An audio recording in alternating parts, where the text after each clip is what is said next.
Shalom saudara, masih dalam seri baru yaitu seri mengenai kasih. Dan hari ini saya mau bicara tentang yaitu dimotivasi oleh kasih. Hidup yang didorong, digerakkan oleh kasih.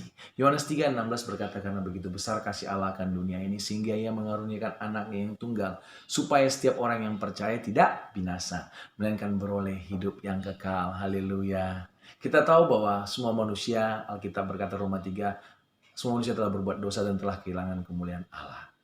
Dan Roma 6 berkata bahwa upah dosa adalah maut. Jadi semua manusia itu seharusnya mati, saudara. Harusnya dihukum gitu ya. Itulah keadilan Tuhan. Dosa ada hukumannya. Tapi Allah juga Allah yang selain Allah yang adil, dia Allah yang kasih. Karena dia mengasihi saudara yang saya, tidak ada yang minta, tidak ada yang layak. Dia datang mati di kayu salib. Dia tanggung. Jadi ada pergantian nih. Harusnya kita yang dihukum, tapi Allah yang dihukum. Semua kutuk, semua dosa kita, semua akibatnya itu maut itu ditanggung oleh Tuhan Yesus. Sehingga setiap orang yang percaya dari Yohanes 3:16 tidak binasa, melainkan beroleh hidup yang kekal. Dia sudah tanggung, gitu saudara ya. Nah itu kita sering bacanya di ayat tengah-tengahnya itu ya, perkataan di tengahnya itu, percaya maka tidak binasa. Tapi kita harus ingat juga yang di atasnya, bahwa motivasi Allah adalah karena begitu besar kasih.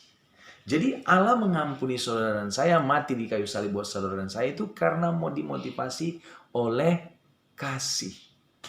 Jadi kalau kita mau hidup saudara, kita mau menerima kasih Allah itu juga, sebenarnya kan kita sedang mau merespon dengan kasih juga. Sama seperti seorang laki-laki naksir seorang perempuan, bilang ayo naksir, ngajak nembak gitu ya. Yuk jalan sama aku, yuk pacaran sama aku, mungkin suatu hari kita akan menikah. Kalau wanita itu menerimanya, kan dia ngomong nggak ngomong gitu, dia tuh mengasihi kembali kan, supaya tidak bertepuk sebelah tangan gitu saudara.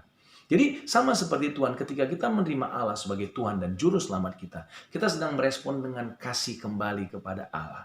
Jadi semua kehidupan kita harusnya dimotivasi juga dengan kasih. Matius 22 ayat 37-40 bilang begini, perkataan Tuhan Yesus bahwa kasihlah Allahmu dengan segenap hatimu, dengan segenap jiwamu, dengan segenap akal budimu. Itulah hukum yang terutama dan yang pertama dan yang terutama. Dan hukum yang kedua yang sama dengan itu, kasihlah sama manusia seperti dirimu sendiri. Dan pada kedua hukum ini tergantung semua hukum Taurat dan kitab para nabi. Haleluya. Jadi kalau kita bicara hukum Musa, hukum Taurat gitu ya, dan semua yang ditulis oleh para nabi, itu semuanya sebenarnya dimotivasi, digerakkan oleh kasih kepada Allah dan kepada manusia. Jadi waktu kita mau melakukan sesuatu, terlebih mengikuti perintah Tuhan, itu harusnya dimotivasi oleh kasih, saudaraku. Haleluya. Dan kita kadang-kadang bilang, kan iya sih, tapi kan aku mau juga pelayanan penuh dengan roh, bernubuat gitu. Aku mau punya pengetahuan dalam Tuhan. Aku punya iman yang kuat. Semuanya itu baik, saudara. Tapi Alkitab juga bilang bahwa itu semua juga harus dimotivasi dengan kasih. Saya bacakan 1 Korintus 13, saudara ya. 1 Korintus 13 ayat yang sudah sering kita baca, yang bahkan sering dipakai kalau acara-acara Valentine gitu ya. 1 Korintus 13 ayat 1 berkata begini, sekalipun aku dapat berkata-kata dengan semua bahasa manusia dan bahasa malaikat, tetapi jika aku tidak mempunyai kasih, aku sama dengan gong yang berkumandang dan canang yang gemerincing. Saya nggak tahu bahasa malaikat gimana, tapi yang pasti keren kali ya. Nah, kalau tanpa kasih, itu dia bilang seperti gong yang berkumandang, canang yang gemerincing, tong kosong nyaring bunyinya, kira-kira gitu saudara ya. Ayat 2, sekalipun aku mempunyai karunia untuk bernubuat dan aku mengetahui segala rahasia. Karunia bernubuat berarti dia seorang nabi gitu. Orang yang bernubuat itu saudara, kalau dia bilang ini pasti terjadi gitu, itu nabi. Atau mengetahui segala rahasia, oh di orang pasti di hire oleh bahkan pemerintah gitu, tahu semua rahasia, KPK kali hire dia saudara ya. Dan kemudian dia memiliki seluruh pengetahuan, aduh pasti orang ini kaya kali. Pengetahuan, mau buka bisnis dia tahu, pengetahuan dia tahu gitu, segala pengetahuan katanya. Dan sekalipun aku memiliki iman yang sempurna untuk memindahkan gunung, wah ini orang pasti pelayanannya udah di fully book 10 tahun, 20 tahun ke depan. Dia punya iman memindahkan gunung, dia kalau mendoakan orang sakit sembuh nih saudara gitu ya. Tapi Alkitab bilang apa? Tetapi jika aku tidak mempunyai kasih, aku sama sekali tidak berguna. Tidak berguna, saudara. Dan yang terakhir, yang ketiga, dan sekalipun aku membagi-bagikan segala sesuatu yang ada padaku, bahkan menyerahkan tubuhku untuk dibakar, rela mati gitu. Tapi jika aku tidak mempunyai kasih, sedikit pun tidak ada faedahnya bagiku. Saudaraku, Alkitab jelas berkata bahwa semua motivasi kita itu yang keren-keren tadi, bahkan ini pelayanan semua saudara, bukan menjadi penguasa gitu ya, bukan jadi bisnismen yang sukses, bukan. Ini malah pelayanan, punya iman, memindahkan gunung, punya bisa merdu buat, punya, oh keren gitu. Tapi nggak ada artinya tanpa kasih. Haleluya, kita tuh harus hidup dengan kasih. Kenapa? Justru dengan kasih itu hidup kita akan damai saudara. Kenapa kita sering rasanya capek pelayanan, capek berbuat baik sama orang, capek menolong orang gitu, capek puasa, capek hidup kudus. Karena mungkin, karena kita melakukan itu semua, ada embel-embelnya, ada pamrihnya. Ya kalau aku pergi gereja melayani mudah dapat jodoh gitu ya. Berdoa, berpuasa dapat jodoh. Tapi setelah berapa nggak dapat jodoh, capek. Udahlah nggak usah tuan-tuanan, nggak usah pelayanan. Nggak dapat jodoh nih gua gitu kira-kira. Aku mau diberkati, doa terus, doa terus. Akhirnya nggak diberkati, capek. Udah frustasi gitu saudara. Tapi beda kalau kita misalnya melayani Tuhan. Kita mengikuti perintah Tuhan karena kita mengasihi Tuhan. Itu keren loh saudara. Keren banget. Kayak Sadrak, Mesak, Abednego. Ingat nggak saudara kisahnya di Daniel tuh, kitab Daniel.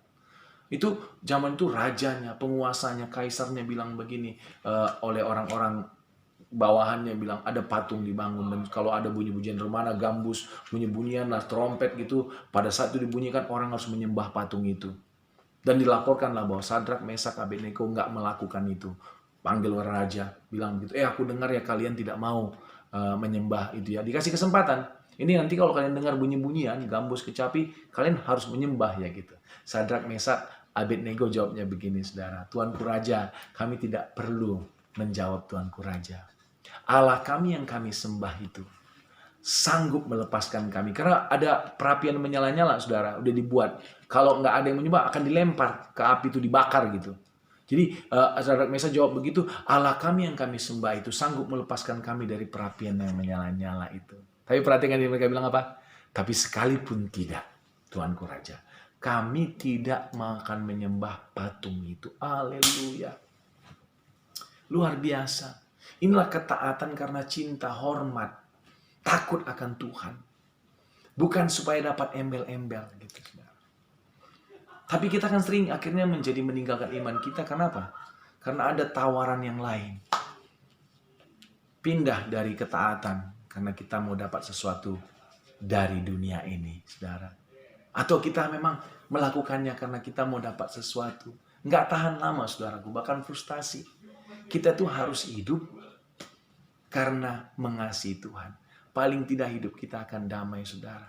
Banyak juga orang bilang kan gitu ya, kita udah pernah bahas di seri yang lain gitu ya, bahwa kalau berilah maka engkau akan diberi gitu ya. Hiduplah kudus, hiduplah taat, maka engkau akan diberkati. Ada semua ayatnya gitu. Tapi kalau kita melakukan itu dengan motivasi supaya kita dapat, saudara, itu investasi namanya. Kita memberikan supaya kita mendapat, itu investasi namanya. Kita hidup kudus supaya kita diberkati. Itu kayak lagi membuat Tuhan seperti berhutang gitu. Tapi kita harusnya melakukan itu kenapa? Karena kita mengasihi Tuhan, saudara. Saya mau cerita satu kisah. Ada seorang wanita, ini cerita yang saya dengar waktu itu saya sama istri masih pacaran, zaman kami ngantor sama, sudah pelayanan di kantor gitu, saudara, office ministry gitu. Jadi ada seorang hamba Tuhan datang, saya lupa namanya, pendetanya mana, dan dia waktu khotbah saya lupa khotbahnya apa, tapi saya nggak pernah lupa ceritanya gini, saudara. Di cerita ada seorang wanita itu menikah dengan seorang pria, dengan harapan tentunya kalau menikah akan baik, akan indah gitu ya. Banyak orang kan kalau belum menikah pengen menikah, tapi ketika setelah menikah baru ketahuan nih bagaimana aslinya suaminya. Ternyata suami aslinya itu ya otoriter gitu, saudara. Dia itu sangat bossy, selalu nyuruh-nyuruh istrinya, seakan-akan istrinya itu bukan seorang istri tapi seorang pembantu gitu, bahkan lebih dari pembantu. Aduh, dia menderita gitu ya, suami yang otoriter.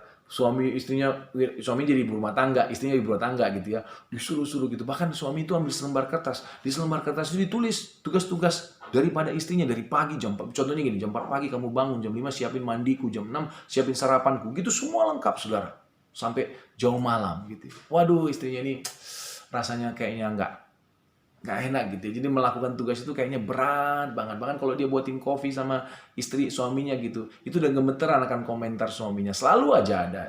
Mungkin kelamaan, lama banget sih. Atau kemanisan gitu, kepanasan gitu. Selalu ada komentar, nggak enak kalau suami udah pergi ke kantor dia lega bisa selonjor gitu. Aduh, mungkin dia bilang, aduh setan udah pergi kira-kira gitu saudara. Kalau udah mau pulang sore-sore pulang kantor, jam pulang kantor gitu, aduh udah gemeteran lagi, intimidasi lagi gitu. Ini suami udah mau datang lagi. Si iblis udah mau datang lagi gitu kira-kira saudara. Mungkin kalau dia doa, pendeta itu cerita doa, dia udah doa sama Tuhan, dan mungkin nyanyi kali, datanglah sekarang, jemputlah dia gitu. Mungkin gitu kali saudara ya. Tapi pendeta ini singkat cerita gitu, suaminya meninggal. Entah, nggak tahu kenapa, saya juga nggak ingat apa ceritanya kenapa. Dan kemudian singkat cerita lagi dia ketemu dengan laki-laki lain dan menikah dengan laki-laki lain, itu suaminya kedua gitu. Nah laki-laki kedua ini beda. Ini apresiatif, menghargai banget dan romantis bahkan. Baik gitu, menghargai dia. Kalau disiapin kopi udah langsung bilang makasih duluan gitu ya, belum dicicipi udah bilang makasih. Bahkan kalau dia cium bau kopinya dia bisa komentar gini, baunya seperti baumu manis sekali sayang gitu. Enak banget gitu. Kalau digituinnya kita kadang-kadang, mari gue buatin kopi lagi, mau dibuat lagi, ini kan masih ada kopinya, nggak apa-apa buatin tiga gelas kopi juga sekaligus, nggak apa-apa karena dikomentarin baik begitu saudara. Indah banget kalau mau pergi ke kantor itu goodbye-nya bisa berkali-kali. Di ruang tamu, di ruang depan, bahkan sampai udah di mobil. Itu dari garasi mobil tuh buka kaca masih babai-babai cium-ciuman gitu saudara ya. Indah banget rasanya. Pernikahan kedua ini udah kayak sorga. Kalau dulu neraka ini sorga 180 derajat gitu saudara. Suatu hari suami sudah pergi kantor. Dia lagi beres-beres satu kamar. Mereka masih tinggal di rumah mereka dulu ya bersama suami yang pertama dulu gitu. Dia lagi beres-beres, dia ketemu kertas itu saudara. Si wanita ini ketemu kertas itu yang suami pertamanya pernah tulis, tugasnya itu jam 4, jam 5. Tulis. Waktu dia lihat tuh dia merinding saudara. Dia shock, kaget. Ada dua hal yang membuat dia merinding kaget. Yang pertama, dia ketemu itu dia ngingat masa dulu. Aduh masa-masa jahiliyah gitu, zaman-zaman tidak dihargai. Dia rasanya kayaknya, aduh ini masa-masa aku dulu menderita. Dan yang kedua adalah masa-masa di mana waktu dia lihat itu 4, 5, 6, 7, 8 jam-jam itu dia lihat, lah ini kan semua masih saya lakukan. Masih saya lakukan sampai saat ini kepada suami yang kedua. Itu yang bikin dia kaget, kok bisa ya gitu ya. Kok bisa? Dulu saya menderita banget melakukan ini sama suamiku yang pertama. Tapi sekarang aku bahkan gak sadar aku melakukannya. Dan aku menyukainya gitu. Kalau dia bertanya sama saya, kok bisa gitu ya Pak Boris, Pendeta Boris gitu, Pastor Boris, kok bisa begitu gitu. Saya langsung bisa jawab, karena dia mengasihi suami yang kedua ini, saudara. Karena dia mengasihinya, bahkan dia melayani suaminya dengan pelayanan yang sama seperti dengan suami pertama itu seperti tidak kerasa, bahkan dia menyukainya karena dia mencintainya, saudara. Bukankah begitu seharusnya kita dengan Tuhan? Kalau kita melayani Tuhan, obedient, taat sama Tuhan, kalau karena hukum kasih, karena kita mengasihi Tuhan, itu enak-enak aja saudara, nggak ada frustasinya. Bahkan waktu kita memberi, kita nggak merasa ada kita dapat kembali aja, nggak apa-apa. I do it because mengasihi Tuhan. Kalau saya memberi kepada istri anak-anak saya, mereka nggak balas, nggak apa-apa. Because I love them, I love them. Nggak pernah dong seorang bapak gitu ya, yang hitung sama anaknya, kamu dari umur sekian udah kasih makan 3 kali sehari di sekolah yang gini-gini, hitung ya, nanti kalau kamu udah kuliah balikin lagi gitu kira-kira, udah kerja balikin lagi. Nggak ada dong orang tua itu, kejem banget kalau ada orang tua seperti itu gitu ya. Itu kenapa? Karena kita mengasihi saudara. Jadi hari-hari ini saya mau ngajak kita, yuk bahwa sama seperti Allah mati bagi kita semua, itu dimotivasi hanya karena kasih.